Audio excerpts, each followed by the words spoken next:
இளையோர் தேர்தல் பயிலரங்க நிகழ்ச்சிக்கு வந்து சிறப்பு செய்துள்ள மறுமலர்ச்சி திராவிட முன்னேற்ற கழக தொண்டர்கள், நிர்வாகிகள், என் தந்தை நம் அனைவருக்கும் இயக்க தந்தையாய் விளங்கும் நமது பொதுச் செயலாளர் தலைவர் மாமனிதர் வைகோ அவர்களை இதயங்களில் சுமக்கும் இயக்கத்தின் இரத்தனமாக விளங்கும் நம்முடைய இயக்க தோழர்களே, அனைவருக்கும் வணக்கம். நேரம் கிட்டத்தட்ட 6 ஆயிடுச்சு. கன்னியாகுமரியிலிருந்து வந்திருக்கிறாங்க, தோழர்கள் வந்திருக்கிறாங்க. பல எளிமையான குடும்பத்தை சார்ந்தவங்க தான். நம்ம ஒரு சகோதரர் சொல்கிற மாதிரி பிற இயக்கங்களில் தலைமை பொறுப்புக்கு வரவங்கெல்லாம் பார்த்தீங்கன்னா அதுக்கு ஒரு சில குவாலிஃபிகேஷன்ஸ் இருக்கணும். பணம் வச்சுருக்கணும், இல்லை ஒரு பெரிய வீட்டு பிள்ளையாக இருக்கணும். நம்மளுடைய அணி தலைமைகளுடைய பார்த்தீங்கன்னா அவங்க எளிய குடும்பம்தான், ஆனால் கொள்கை வீரர்கள். நீங்கள் மற்ற கட்சியோடைய அணி தலைவர்களும் நம்மளையும் ஒரே இதில் பார்த்தாங்க நிகருக்கு நிகர் கண்டிப்பாக இருக்க முடியாது. எல்லாம் இன்னைக்கு நிகழ்ச்சியை முடிச்சுட்டு இன்னைக்கு பல பேர் வாகனங்களில் வந்திருக்கிறாங்க. இன்னைக்கு பத்திரமா வீடு போய் சேரணும். ஆனால் நிகழ்ச்சியை சீக்கிரம் முடிக்கணும். முதலே நான் சொல்லியிருந்தேன் நம்முடைய சகோதரர்கள்கிட்ட சீக்கிரமே முடிச்சு. ஏன்னா நிறைய பேர், ஏன்னா பொருளாதாரத்தில் நம்ம பின்தங்கி இருக்கிறோம். இன்றைக்கி பெரிய ஒரு அரசியல் பொறுத்த வரைக்கும் இன்றைக்கி பணம் இல்லாமல் அரசியல் செய்ய முடியாது. தேர்தல் களங்களில் அரசியலில் பணம் இல்லாமல் நம்ம எதுவும் பண்ண முடியாது.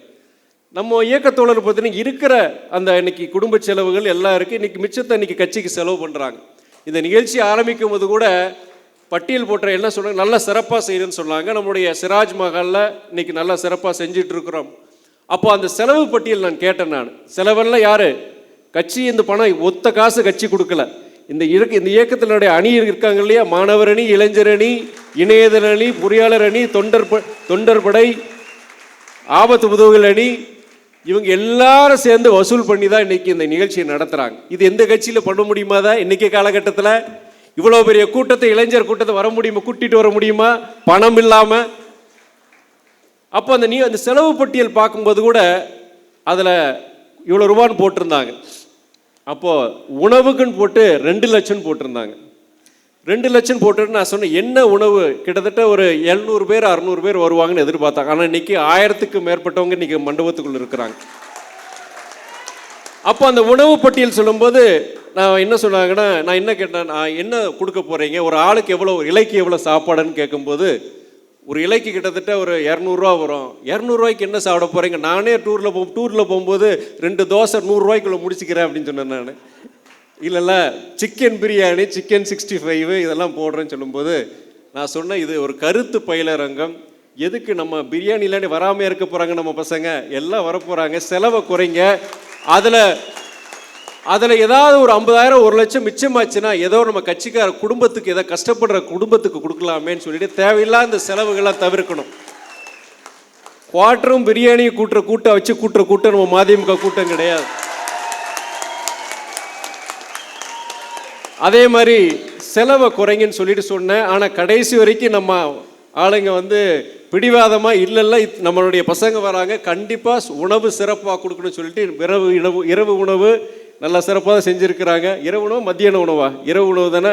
நான் அவங்க கூட சாப்பிட்டுட்டு போகிறேன்னு சொல்லியிருக்கிறேன் நான். ஆனால் இன்றைக்கி இந்த நிகழ்ச்சி முடிச்சுட்டு எல்லோரும் சீக்கிரம் போனாங்க. அதனால் என்னுடைய உரையை சுருக்கமாக நான் முடிச்சுக்கிறேன். நான் இன்றைக்கி அந்த ஒரு உணர்ச்சி வசமான ஒரு உரையாகவோ இல்லாட்டி ஆவேசமான உரையாகவோ இருக்க போகிறது கிடையாது. கருத்தாழமிக்க உரையினால் நான் இன்றைக்கி நிகழ்த்த போகிறேன். நான் இன்றைக்கி அதில் நீங்கள் நிறைய நிகழ்ச்சிகளை என்னுடைய பணிகள், என்னுடைய அரசியல் பணிகள் இந்த 3 வருஷத்தில் நிறையது அதில் காமிச்சிருப்பாங்க. சமீபத்தில் இந்த ஒரு 10 மாதத்துக்கு நடந்ததில் வந்திருக்காது. முடிஞ்ச வரைக்கும் நான் என்னால் செஞ்சிட்ருக்கிறேன். நான் நம்ம இயக்க தோழர்களுக்கும் சரி, இயக்கத்தோழர் குடும்பங்களுக்கும் சரி, பொதுமக்களுக்கும் சரி, ஒரு மிகப்பெரிய ஒரு மனநிறைவு. அரசியல் பிடிக்காதவன் அரசியலுக்கு வந்திருக்கேன். இன்றைக்கி நான் செஞ்சிட்ருக்கேன், அரசியல் பணியில் நான் ஈடுபட்டிருக்கேன். ஆனால் எனக்கு மிகப்பெரிய மனநிறைவு என்ன தெரியுமா கொடுக்குது? அதில் பார்த்துருப்பீங்களே, சாதாரண வீட்டு ஜனங்க அவங்க அந்த உதவியை செஞ்சு வீட்டுக்கு என் முன்னாடி கண்ணில் அந்த கண்ணீர் மழக நன்றின்னு சொல்லும்போது பார்த்தீங்கன்னா அது 1000 ஒரு ஸ்டெராய்டு மாதிரி. அது இனியும் உழைக்கணும், நம்ம இனியும் சங்கடப்படணும். நிறைய பேர் இன்னைக்கு உலகத்தில் இன்னைக்கு சாதாரண கஷ்டப்படுறாங்க. நீதிக்கும் நேர்மைக்கும் அநீதிக்கும் நடக்கிற போராட்டம் தான் இன்னைக்கு உலகத்தில் பார்க்குறோம். உலகம் முழு அதுதான் நடக்குது. நீதிக்கும் அநீதிக்கும் நடக்கிற ஒரு போராட்டம். சாதாரண ஜனங்க கஷ்டப்படுறாங்க. அவங்கள ஒரு நிறைய பேர் பல்வேறு சிக்கல்கள் அநீதி அவ்வளோ பிரச்சனைகள் இருக்குது. இன்னைக்கு அவங்கள நான் இறைவன் கடவுள் கும்பிடுறது நான் பல பேர் சொல்லியிருக்கேன். நான் முன்னாடி அவ்வளோ நம்பிக்கை கிடையாது. நான் அரசியலுக்கு வந்ததுக்கப்புறம் நிறைய நம்பிக்கை. ஒவ்வொரு நிகழ்வுக்கும் நான் கடவுளை கும்பிட்டுட்டு தான் இருக்கேன். நான் ஏன்னா கடவுள்கிட்ட நான் வேண்டிக்கிற வேற ஒன்றும் கிடையாது. இந்த நீதிக்கும் அநீதிக்கும் நடுவில் ஒரு போராட்டம் நடந்துட்டு இருக்கு. என்னை ஒரு கருவியாக நீ பயன்படுத்திக்கோ, எனக்கு நல்ல சக்தியை கொடு. நான் ஒரு பேச்சாற்றல் கிடையாது, நல்ல சொல் வலிமையை கொடு, எனக்கு தைரியத்தை கொடு அப்படின்னு சொல்லிட்டு தான் கடவுள்கிட்ட ஒவ்வொருத்தரும் வேண்டிக்குவேன். நான் இந்த மாதிரி அதில் பல இதை காமிச்சிருப்பாங்க. அதில் நிறைய இதில் வெற்றி பெற்றிருக்கிறேன். நான் சில இதில் தொய்வு இருக்குது, சில இதில் செய்ய முடியல. அதுக்கு எனக்கு கூட பக்கபலமாக உங்களை மாதிரி இளைஞர்கள் வேணும். எனக்கு நீயும் நிறைய பேர் வேணும். எனக்கு கொள்கை உறுதியோட இளைஞர்கள், வெறும் கூட்டம் எனக்கு வேண்டாம். நான் என்னுடைய சகோதரர்கிட்ட சொல்லியிருக்கிறேன். நீங்கள் எனக்கு கருத்து, அதாவது கொள்கை உறுதி கொண்டு நம்முடைய அடுத்த ஒரு இளைஞர் பட்டாளத்தை உருவாக்கணும்னு நான் சொல்லியிருக்கிறேன். வெறும் கூட்டமே வேண்டாம். ஒரு 10 பேர் 100 பேர், அந்த 100 பேர் 1000 ஆக்கணும், அந்த 1000 பேரும் 10,000 ஆக்கணும் படிப்படியாக.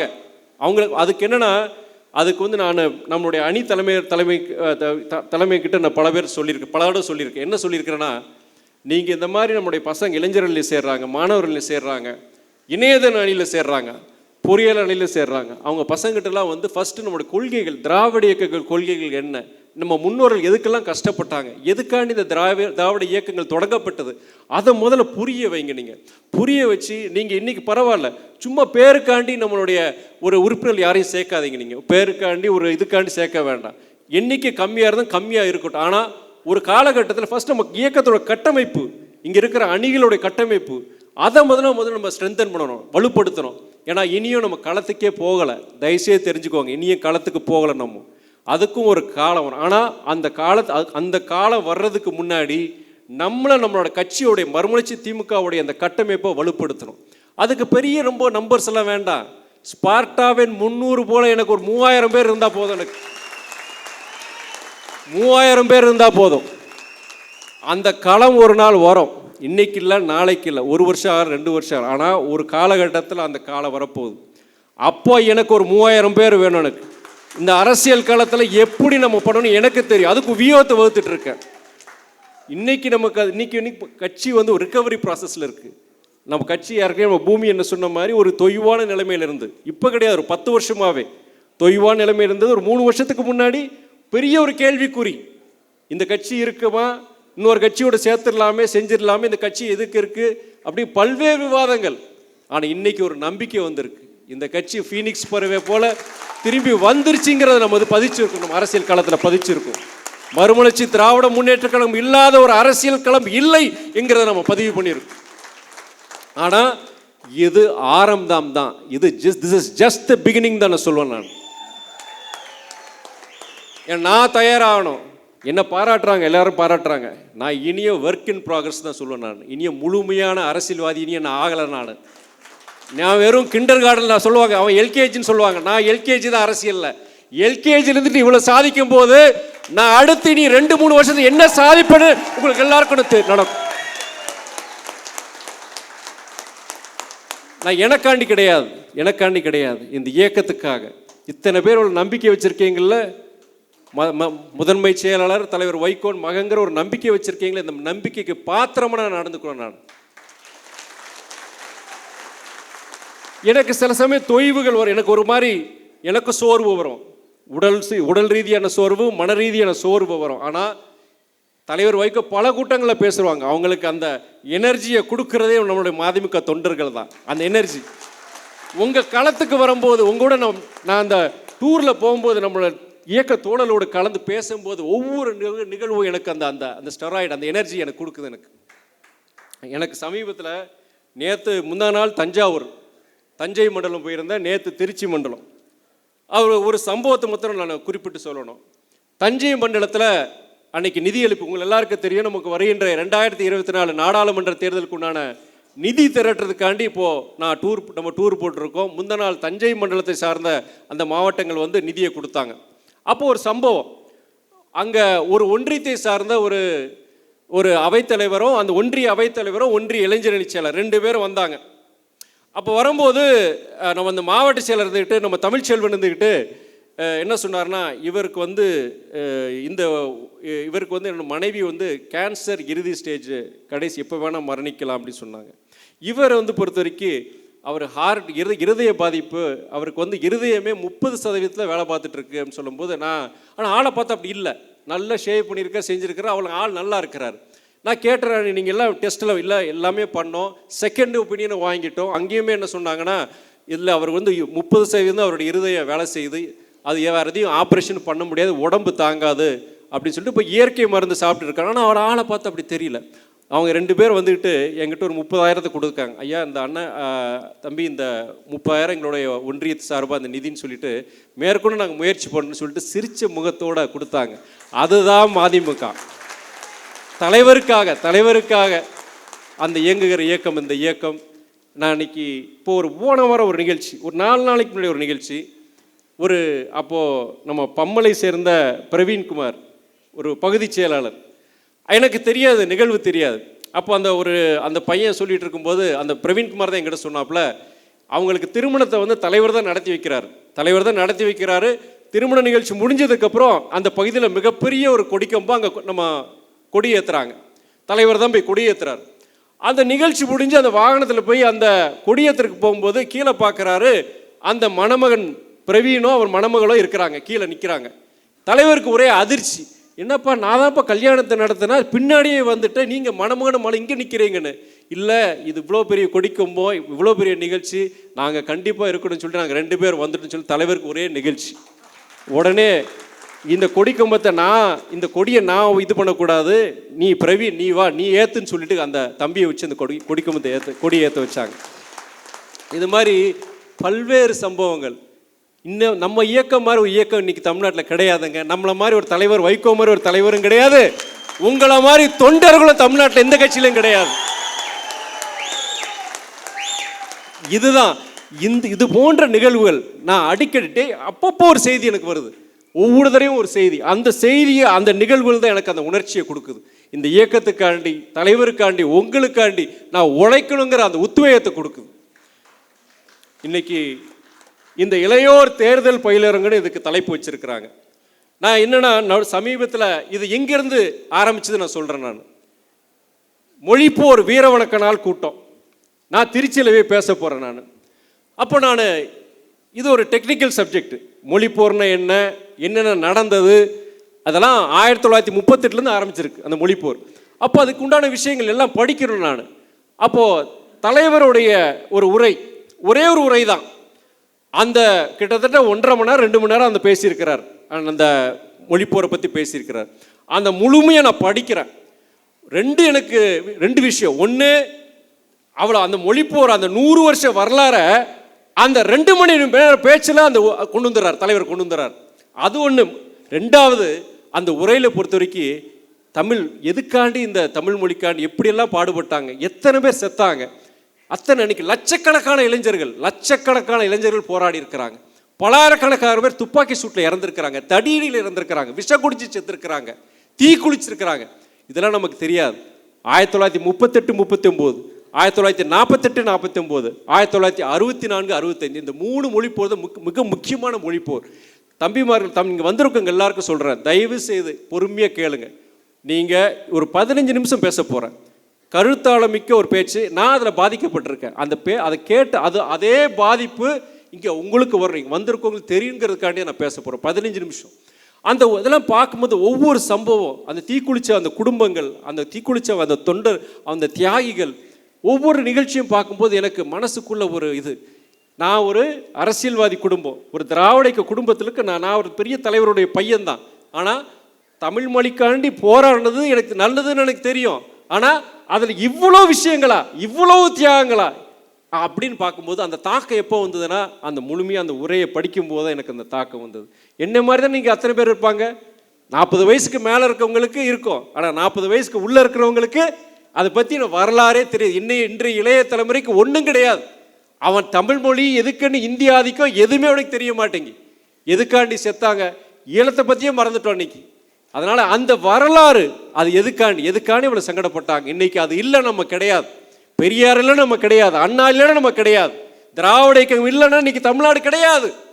அவ்வளோ கஷ்டப்பட்டுருக்கிறாங்க.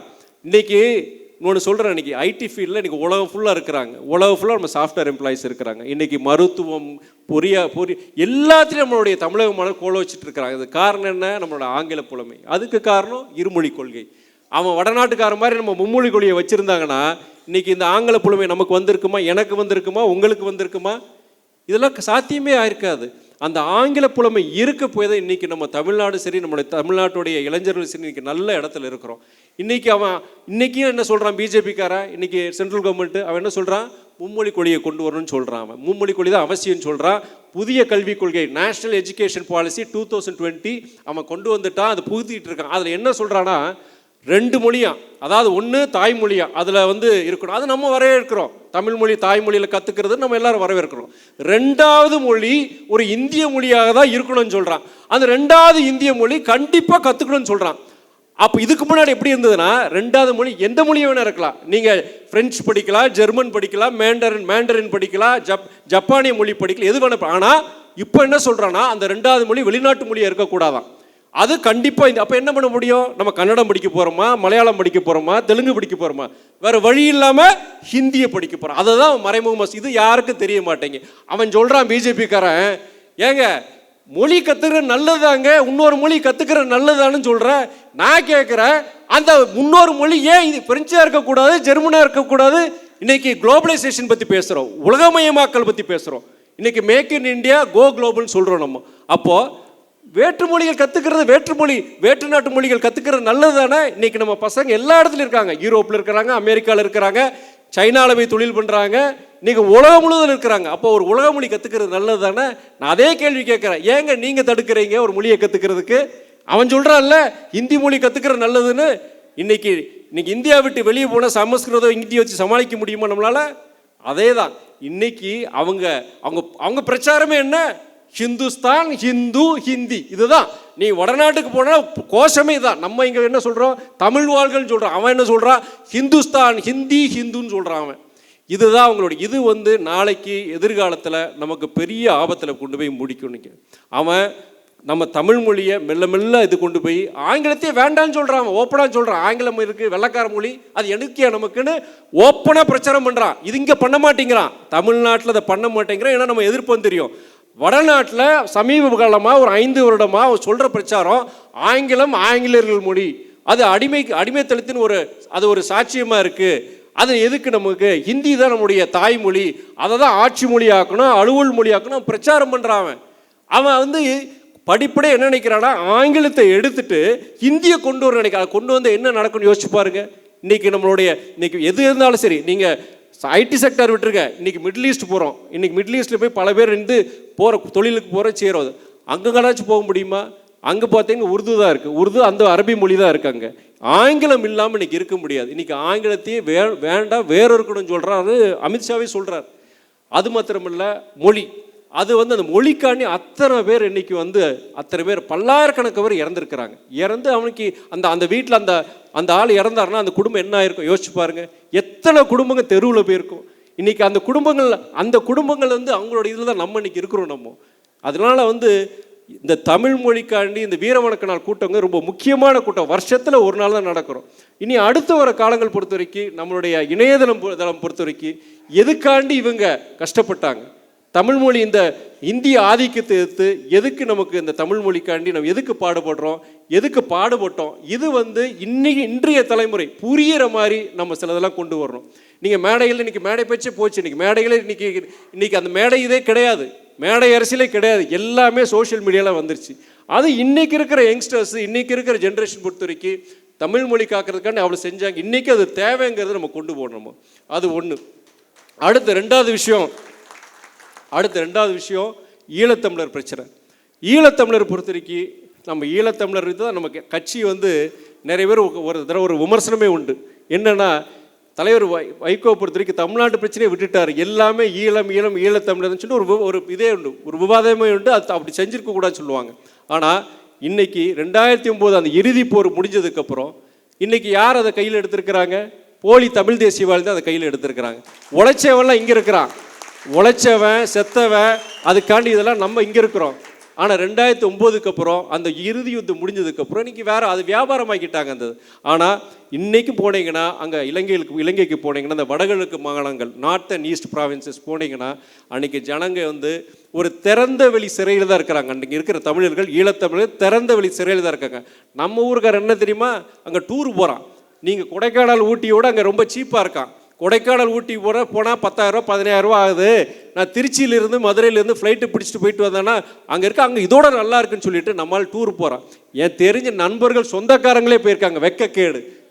அவங்ககிட்டயே நான் சொல்லியிருக்கிறேன், நான் எப்போ நீ போகிற டூர் போகிற கொஞ்சம் பக்கத்தில் போய் அங்கே மண் 2 அடி ஆழந்தோண்டு நம்மளுடைய சகோதரருடைய எலும்பு கூட நீ எடுக்கலாம்ப்பா, நீ வெக்கக்கேடுப்பா அப்படின்னு சொல்லியிருக்கிறேன் நான். அங்கே அவ்வளோ ஒரு அவல நிலை.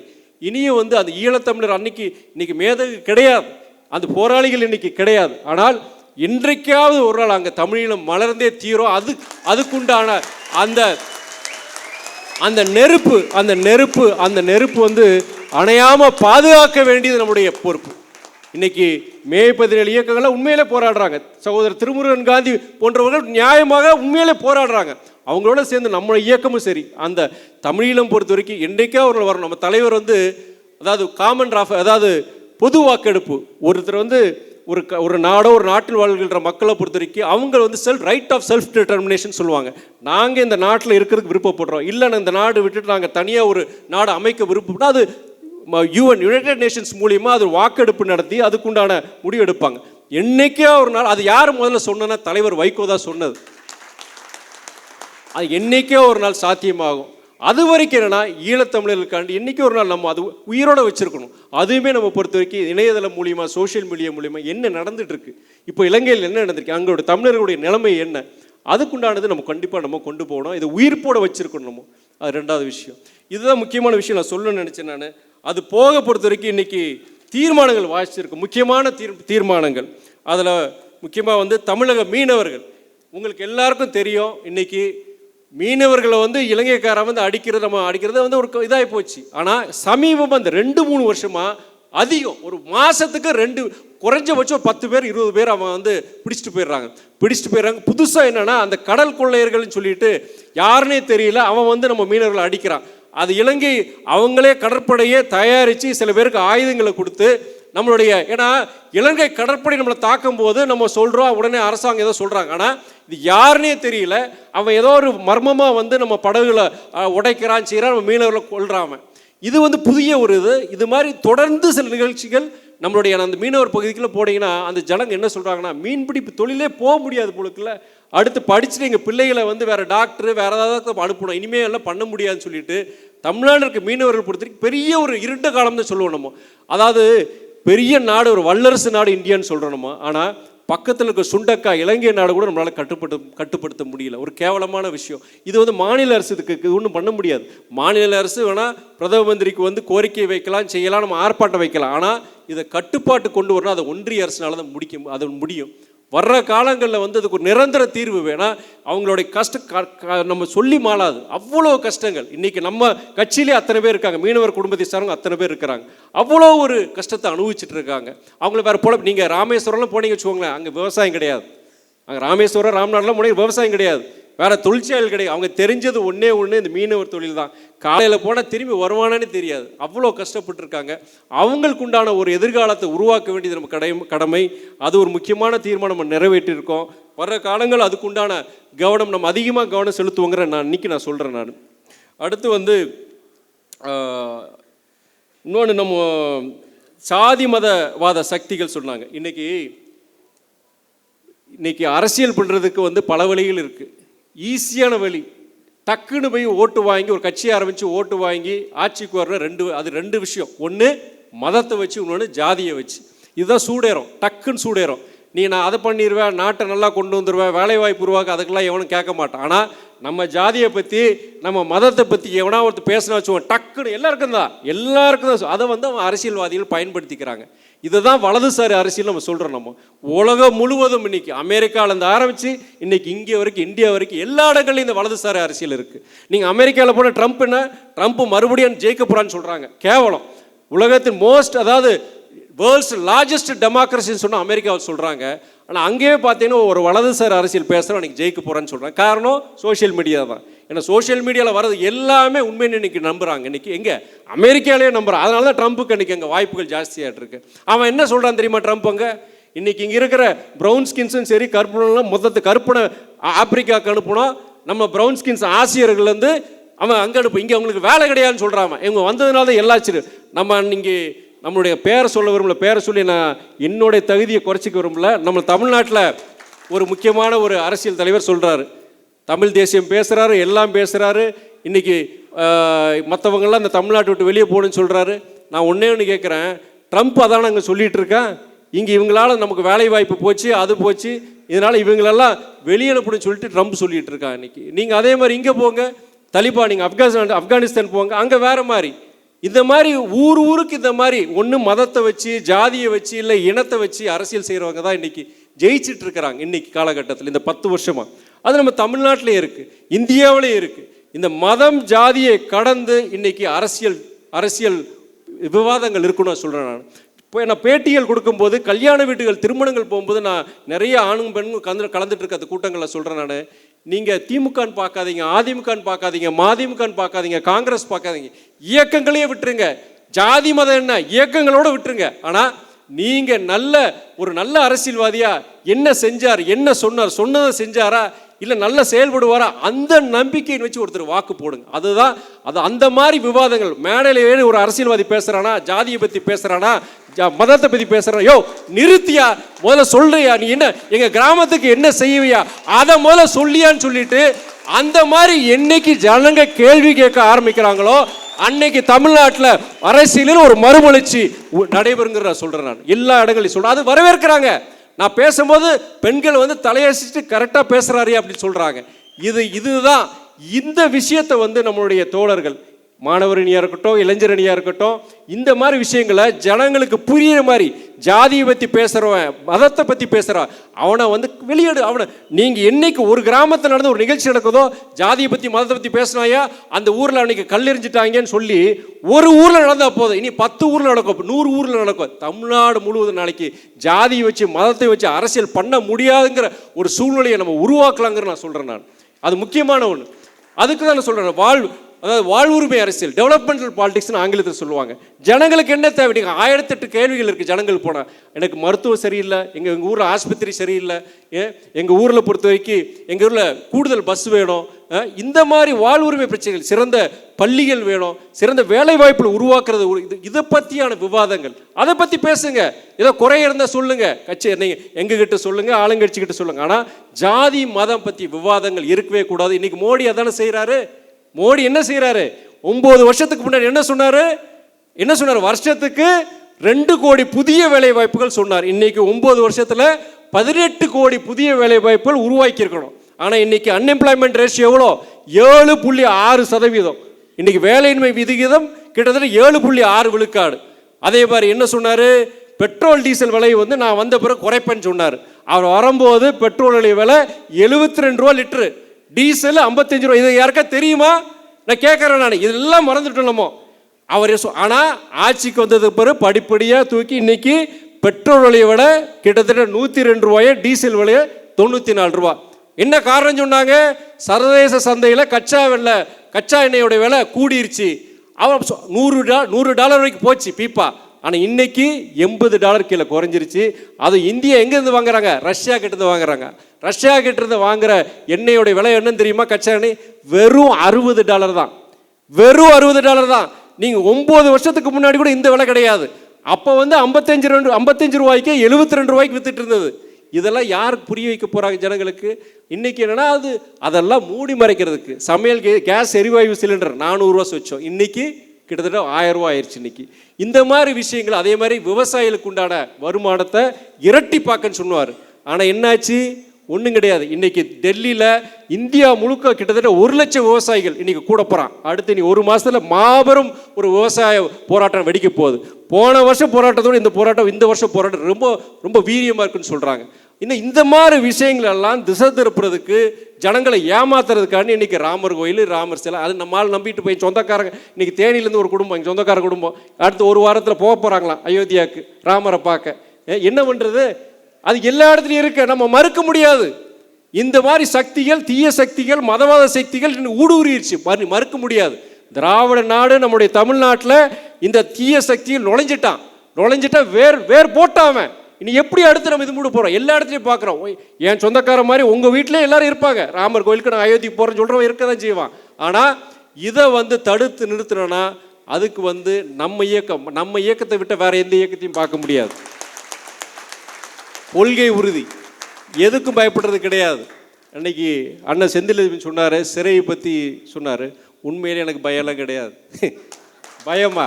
வைகோ மகனுக்கு பயம்.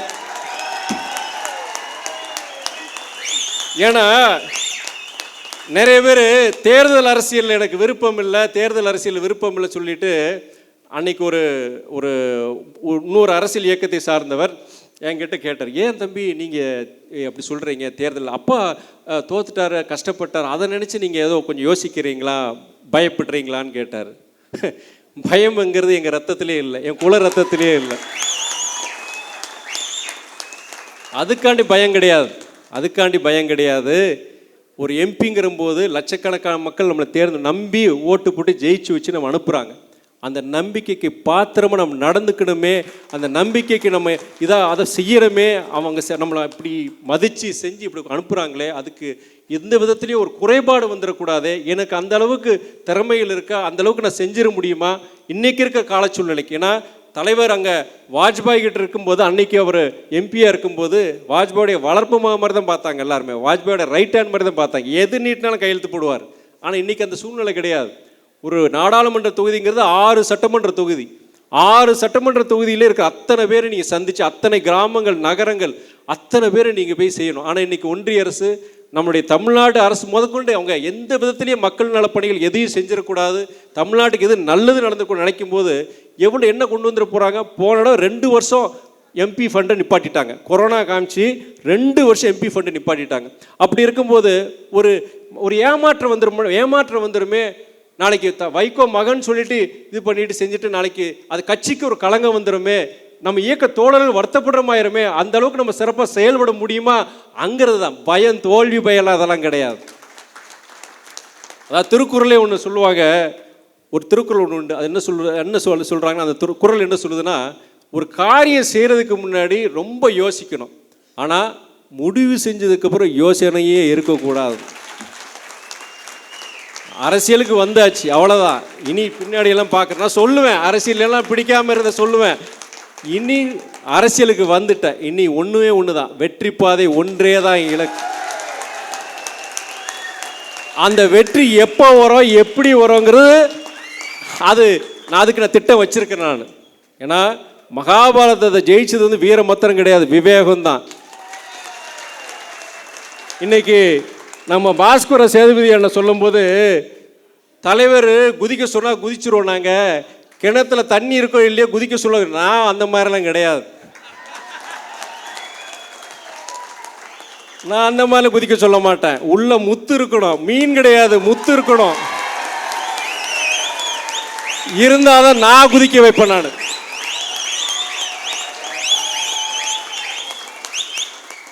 ஏன்னா அடிபட்டோம்ல, சங்கடப்பட்டோம், அவ்வளோ தியாகம். என்னுடைய பணிகளை இன்னைக்கு அந்த இதில் காமிச்சாங்க. அவர் செஞ்சதில் ஒரு 2% இருக்குமா, 2% எல்லாத்தையும் நான் ஆவணப்படுத்தி இருக்கிறேன். அவரை எல்லாத்தையும் ஆவணப்படுத்தி நம்ம கட்சிக்காரங்க தமிழ்நாட்டு ஜனம் கொண்டு போயிருந்தாங்கன்னா இன்னைக்கு நிலைமையே வேற. அதை நம்ம செய்யலை. எனக்கு என்னன்னா, அடுத்து அந்த ஒரு இன்னைக்கு தேர்தல் பொறுத்த வரைக்கும் இன்னைக்கு இந்த தேர்தல் பயிலரங்குன்னு போட்டிருக்காங்க. நான் முதல்ல சொன்னது அரசியல் பயிலரங்குன்னு தான் நான் சொல்லியிருந்தேன். நம்ம ஆளுங்க உடனே தேர்தல் பயிலரங்குன்னு வச்சு வேகமாக போயிட்டாங்க. உடனே நம்ம மக்கள் மத்தியில் சரி இன்னைக்கு எம்பி தேர்தல் ஜெயிக்கிறதுக்கு உண்டான இதுக்காண்டி பேச போகிறாங்க, செய்ய போகிறாங்கன்னு அந்த எனர்ஜியோடு இருக்கும்போது சரி மறுபடியும் இது தடங்கள் சொல்ல வேண்டாம், சரி தேர்தல் பயிலரங்கமாக இருந்துட்டு போகுதுன்னு நான் அரசியல் பயிலரங்கமாக தான் வைக்கணும்னு நினச்சேன். நான் தேர்தலுக்கு இதுக்கு சம்மந்தம் கிடையாது, ஏன்னா தேர்தல் வரும் போகும் எல்லாம் இருக்கும். ஆனால் அடுத்து இந்த மேடையில் இருக்கிறவங்க சரி கீழே இருக்க இவங்க தான் கட்சியோட எதிர்காலம். இவங்களுக்கு அந்த கொள்கைகள் பற்றி தெளிவு இருக்கணும். கொள்கைகள் பற்றி தெளிவு இருக்கணும். எதுக்காண்டி போராடுறோம்? தலைவர் சொல்றதுக்காண்டி கிடையாது. இது நியாயமான விஷயம். இது நம்ம மக்களுக்காண்டி, இந்த மண்ணுக்காக நம்ம போராட வேண்டிய அவசியங்கிறது. அந்த கொள்கை தெளிவு இந்த ஜனங்களுக்கு, நம்ம பசங்களுக்கு இருக்கணும். ஏன்னா இவங்க தான் எதிர்காலம். கட்சியை எடுத்து கொண்டு போறவங்க இவங்க தான். நான் இன்னொன்று பல இடம் சொல்லியிருக்கிறேன். தலைவர் வைகோ 30 வருஷம் கட்சியை நடத்திட்டார். நான் பல இடம் சொல்லியிருக்கேன். அரசியல் வந்து புதுசில், அது கட்சிக்கு வந்து புதுசில் பொறுப்புக்கு வந்து என்ன சொன்னேன் நான், இனிமே வந்து உழைப்பாளிகளுக்கும் இன்னைக்கு கட்சிக்காண்டி உழைக்கிறவங்களுக்கு தான் இந்த கட்சியில் பதவிகளுக்கு இடம். இனிமேலாம் கிடையாது. வெறும் வாயால் வடை சுடுறவங்களுக்கு இனிமே இடம் கிடையாது.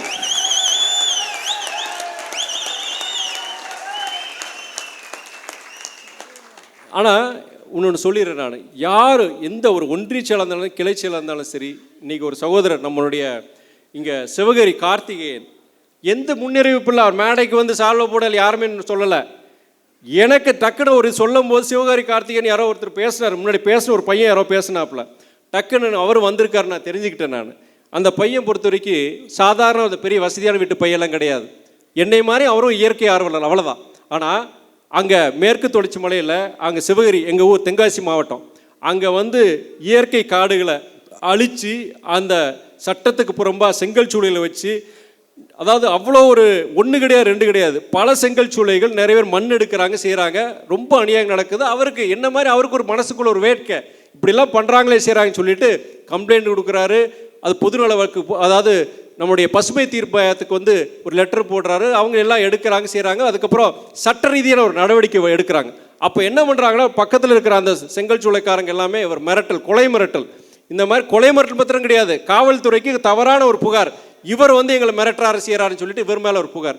நான் கேள்விப்பட்ட உடனே அந்த தம்பி கூப்பிட்டேன். நான், கவலைப்படாதப்பா, நான் அவங்க கூட இருக்கிறேன், எதுக்கும் இதுக்கு நீ இது பண்ணாத, நீ இது பண்ணு, நியாயமான கோரிக்கைன்னு சொல்லிட்டு காவல்துறை அதிகாரிக்கு நான் சொல்லி, நான் அலைபேசியில் பேசி, இந்த தம்பி பொறுத்த வரைக்கும் இங்கே அரசியல் இயக்கத்தில் இருந்தாலும் ஒரு இயற்கை ஆர்வலர், ஒரு நியாயமான விஷயத்துக்கு சொல்கிறாங்க. அவருக்கு இந்த மாதிரிலாம் ஃபால்ஸ் கம்ப்ளைண்ட் கொடுத்துருக்குறாங்க, தயவுசெய்து இதுக்கெல்லாம் நீங்கள் என்டர்டெயின் பண்ணக்கூடாதுன்னு சொல்லி அவங்கள புரிஞ்சுக்கிட்டாங்க. இல்லை sir, we are aware of the facts, நான் கண்டிப்பாக அப்படின்னு சொன்னாங்க. அதே நேரத்தில் ஊடகங்களுக்கு ஒரு பதிவு, நக்கீரனில் கூட அது அந்த ஆர்டிக்கலாக வந்தது. இது விஷயம், இந்த மாதிரி விஷயங்கள்லாம் இது இயற்கை சம்மந்தமான விஷயம். அதே நேரத்தில் உங்கள் கிராமத்திலேயோ உங்கள் நகரத்திலேயோ பொதுமக்கள் சார்ந்த எந்த விஷயமா இருந்தாலும் சரி, தெருவிலுக்கு பிரச்சனையா எந்த பிரச்சனையும் எடுத்து செய்யுங்க. நீங்கள் நம்மளால் முடிஞ்சது நீங்கள் செய்யுங்க. அப்படி செய்யும் பொழுது அது வந்து அந்த மக்கள் மத்தியில் என்னன்னா, அந்த கிராமத்தில் அந்த பகுதியில் மதிமுக வைகோ கட்சிக்காரைய வந்தையா செய்ய, ஏதாவது பிரச்சனை இருந்தாலும் எப்பா ஆமாம் மதிமுக வைகோ கட்சிக்காரர் தான், 5வது வீடு போய் கதவை தட்டுங்கப்பா அப்படிங்கிற, அது ஒரு ஊரில் ஒரு கிராமத்தில் நீங்கள் பண்ணீங்கன்னா தமிழ்நாடு முழுவதும் நீங்கள் அங்கங்கே செஞ்சீங்கன்னா, ஊருக்கு ஒரு வைகோ இருக்கான், ஒவ்வொரு கிராமத்துக்கு போனீங்கன்னா ஒரு வைகோ இருக்கான். ஒவ்வொருத்தரும் செஞ்சீங்கன்னா, ஒவ்வொருத்தரும் செய்ய ஆரம்பிச்சிங்கன்னா தமிழ்நாட்டில் எவ்வளோ ஒரு இதை கொண்டு வரும். அதை பார்த்து நீ கட்சிக்கு இளைஞர்கள் வருவாங்க. ஏன்னா இளைஞர்களுக்கு இன்னைக்கு, இளைஞர்களும் சரி மக்களுக்கும் சரி, அரசியல்வாதிகள் அரசியல் இயக்கங்கள் மேலே நம்பிக்கை இருக்கா இல்லையானா, நம்பிக்கை இல்லைன்னு தான் சொல்லுவான். நம்பிக்கை இல்லைன்னு தான் சொல்லுவான். ஏன்னா அப்படி இருக்க போய் தான் அவன் ரூபா வாங்குறான், ஓட்டுக்கு ரூபா வாங்குறான், அதனால தான் வாங்குறான். ராவண ஆண்டாண்ணா ராம ஆண்டாண்ணா எனக்கு காசு வந்தால் போதப்பான்னு சொல்லிட்டு அதுக்கான ரூபா வாங்குறான்.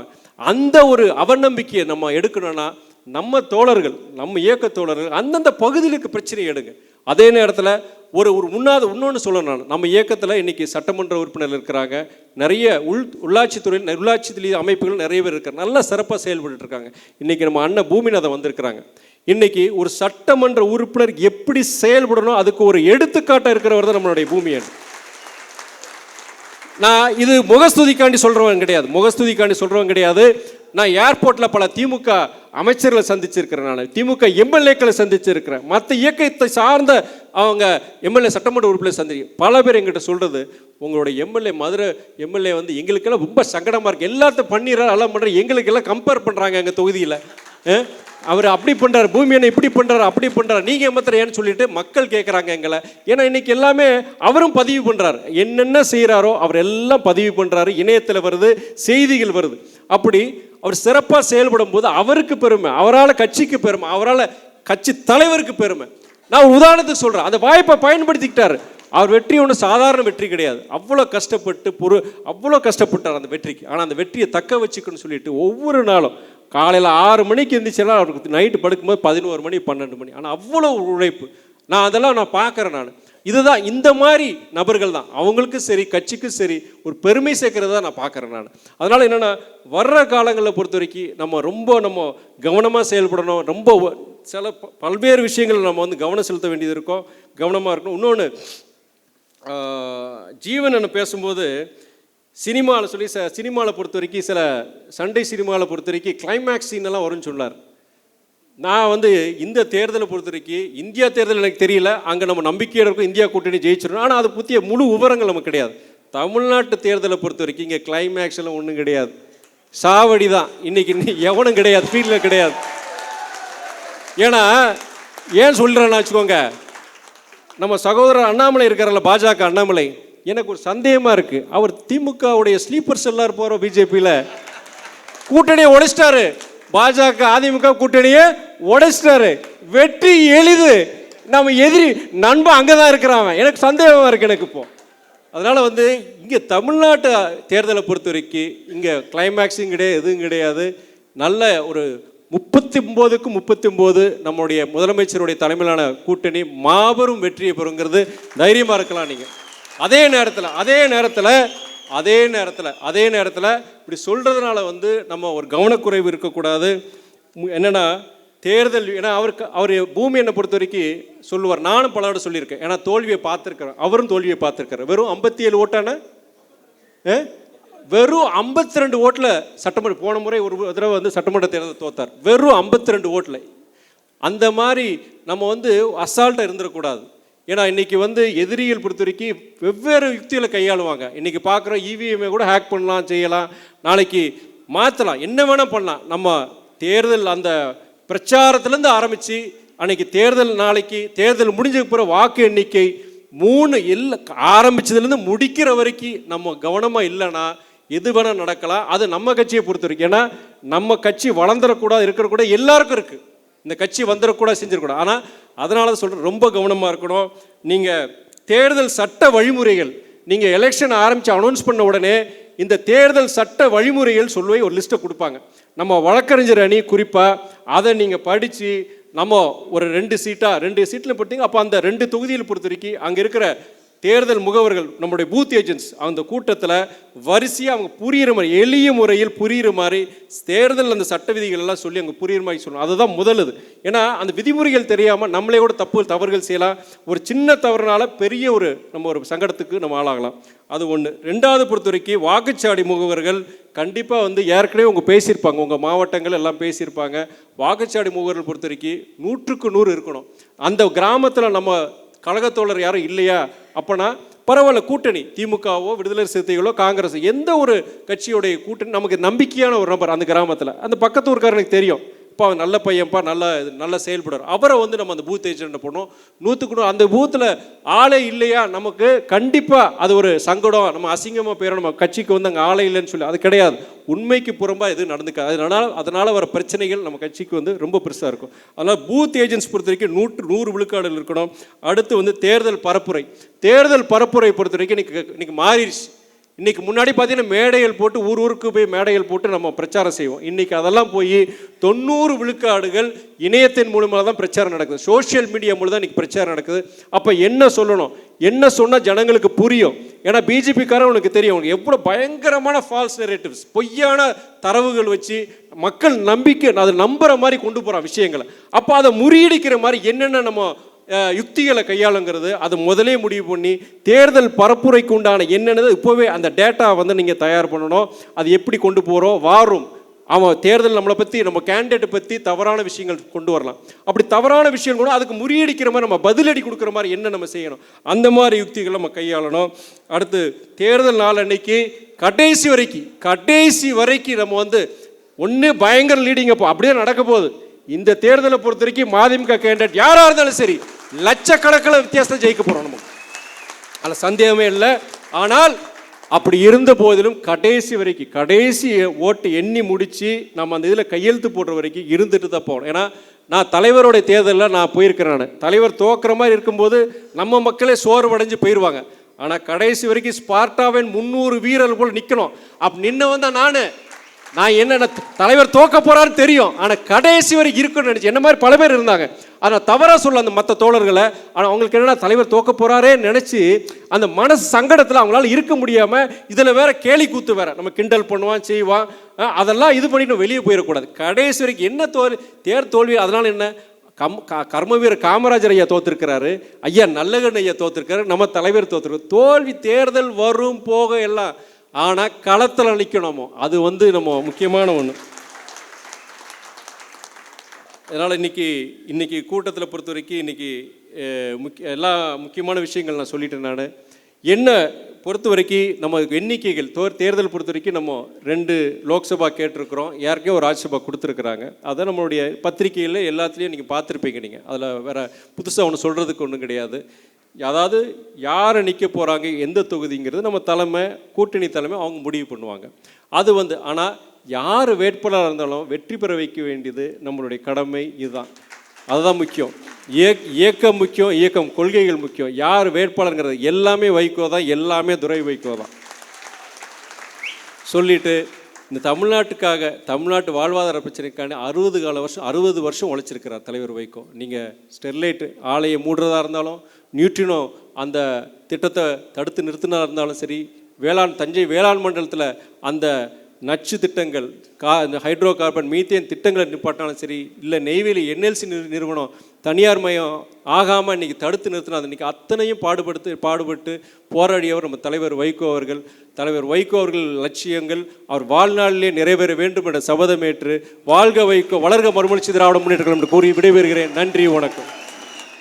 தமிழகத்துக்கு என்னால் இந்த உயிர் இருக்கின்ற வரையில், இந்த தொண்டை குழியில் என் ஜீவன் இருக்கின்ற வரையில் இந்த மண்ணில் வாழும் தமிழக மக்களுக்கு நான் ஊழியம் செய்வேன்.